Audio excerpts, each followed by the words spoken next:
కూటమి ప్రభుత్వం ఈరోజు అధికారంలోకి వచ్చాక ప్రజలకి మంచి చేయాలి, రాష్ట్రాన్ని అభివృద్ధి వైపుకు నడిపించాలి, ప్రజలకి తాము మేనిఫెస్టోలో చెప్పిన ప్రతి ఒక్కటి అందజేయాలన్న చిత్తశుద్ధి లేకుండా కేవలం రెడ్ బుక్ రాజ్యాంగం అంటూ రాజ్యాంగానికి విరుద్ధంగా ఈరోజు వాళ్ళు తప్పుడు కేసులు పెట్టి వాళ్ళు చేస్తున్న హెరాస్మెంట్ చూస్తుంటే చాలా అసహ్యం వేస్తుంది.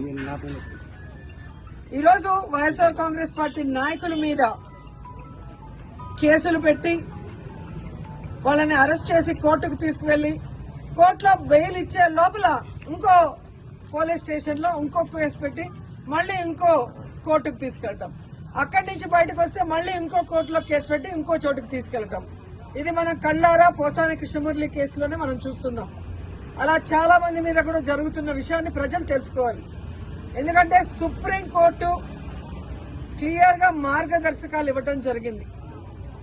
ఒక మనిషిని అరెస్ట్ చేశాక ఒకవేళ ఆ మనిషి మీద వేరే వేరే పోలీస్ స్టేషన్ లో కేసులుంటే వాటన్నిటికీ పీటీ వారెంట్ ఇచ్చి ఒకే చోట విచారణ చేయాలని స్పష్టంగా ఉన్న వాంటెడ్ గా ఈరోజు జిల్లాలకి పోసాన కృష్ణమురళి గారిని వెహికల్లో తీసుకెళ్లి ఎలా హ్యూమిలేట్ చేస్తున్నారు, ఆయన ఆరోగ్య పరిస్థితి బాగా లేకపోయినా ఆయన ఏ విధంగా టార్చర్ పెడుతున్నారో మనం కళ్ళారా చూస్తున్నాం.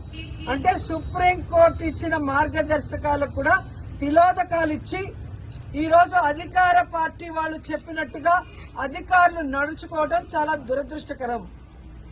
ఈరోజు వాళ్ళకి నేను సూటిగా చెప్తున్నాను, అధికారులకి అధికార పార్టీ చెప్పిందని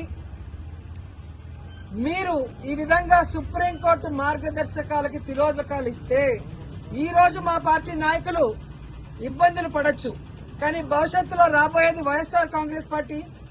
జగన్మోహన్ రెడ్డి గారు ముఖ్యమంత్రి అయిన తర్వాత నిబంధనలకు విరుద్ధంగా పనిచేసిన అధికారులని మా వాళ్ళని ఎక్కువ రోజులు జైల్లో పెట్టాలని తప్పుడు కేసులు పెట్టి అధికారులని మిస్యూజ్ చేస్తున్న కూటమి ప్రభుత్వ నాయకుల్ని ఎవరిని వదిలిపెట్టము, న్యాయబద్దంగా అందరినీ కూడా శిక్షిస్తామని కూడా వాళ్ళకి ఘంటాపదంగా చెప్తున్నాను. ముఖ్యంగా అధికారులు తెలుసుకోవాల్సిన విషయం, 9 నెలల్లోనే ఈ కూటమి ప్రభుత్వం చేతగాని ప్రభుత్వం, చెత్త ప్రభుత్వం, ప్రజల్ని ముంచే ప్రభుత్వం అని తెలుసుకున్నారు కాబట్టే ఈరోజు ఉత్తరాంధ్రలో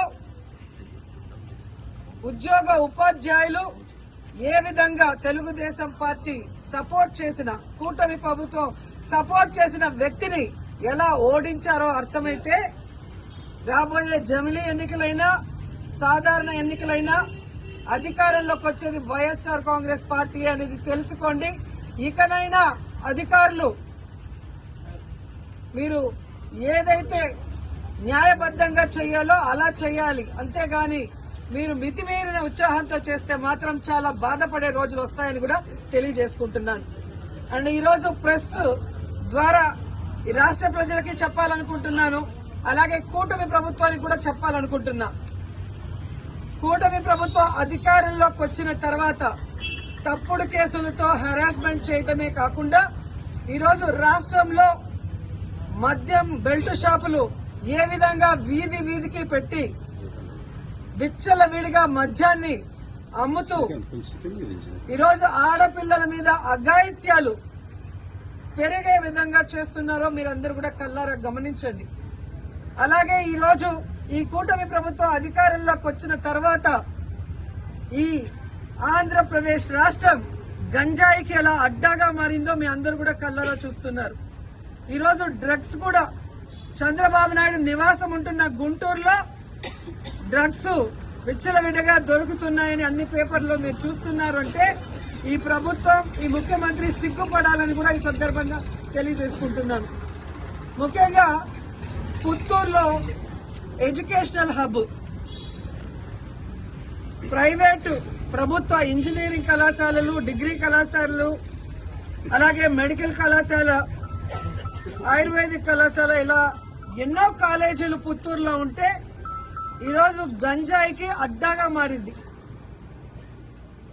గతంలో కూడా తెలుగు యువత హరి అనే అబ్బాయి ఈ విధంగా విచ్చలవిడిగా గంజాయి అమ్ముతూ దొరికిన దాఖలాలు పుత్తూరులో మీకు కనిపించాయి. అదే వ్యక్తి వైజాగ్ లో దొరికాడు 28 కిలోలతో, అది కూడా మీరు గమనించారు. ఆ రోజుల్లో మేము పోలీసు వాళ్ళని ఇలాంటివి జరగకుండా తప్పు పనులు చేసే వాళ్ళని తరిమి కొట్టాం. కానీ ఈ రోజు ఎమ్మెల్యేనని చెప్పుకునే వ్యక్తి ఆడికి అమావాస్యకి ఒక రోజు కాన్స్టిట్యున్సీకి వస్తున్నాడే తప్ప గంజాయికి అడ్డాగా మారిన పుత్తూరుని నగిరిని కాపాడటానికి ఏ రోజు ఆయన నాయకులు పని చేయలేదు. ఈరోజు ఎంతో నమ్మకంతో తల్లిదండ్రులు తమ పిల్లల్ని పుత్తూరు నగిరి కాలేజీలకు పంపిస్తే వాళ్ళు అక్కడ హాస్టల్లో ఉండి చదువుకుంటున్న వాళ్ళకి గంజాయి డ్రగ్స్ అందుబాటులో తీసుకొచ్చి ఆ పిల్లల జీవితాలు నాశనం చేస్తుంటే ఆ ఎమ్మెల్యే పట్టించుకోవట్లేదు, అధికారులు పట్టించుకోకపోవడం దురదృష్టకరం. ఎందుకంటే మొన్ననే నగిరి రూరల్ ఎంకొత్తూరు హై స్కూల్లో పిల్లలు గంజాయి తాగి హెడ్ మాస్టర్ కాలర్ పట్టుకోవడం, ఆడపిల్లల్ని గిచ్చి ఏడిపించడం, టీచర్లని బూతులు తిట్టారని పెద్ద ధర్నా జరిగిన విషయం కూడా మీరందరూ కూడా గమనించుంటారు. సో ఈ విధంగా తెలుగుదేశం పార్టీ అధికారంలోకి వచ్చాక నేరస్తులకి ధైర్యం వచ్చింది. నేరాలు చేయడానికి ఏదో వాళ్ళకి లైసెన్స్ ఇచ్చిన విధంగా రాష్ట్ర వ్యాప్తంగానే కాకుండా నగిరిలో కూడా చాలా దౌర్భాగ్య స్థితిలోకి ఈ ప్రభుత్వం తీసుకెళ్లటం బాధాకరం. ఒక పక్క 100 రోజుల్లో గంజాయి అరికడతానని చెప్పి ముఖ్యమంత్రి గారు, హోమ్ మినిస్టర్ గారు చెప్తారు. కానీ 100 రోజులు అయిపోయింది. కుప్పంలో గంజాయి సాగు జరుగుతూ కూడా మీరు వీడియోలన్నీ చూస్తుంటారు.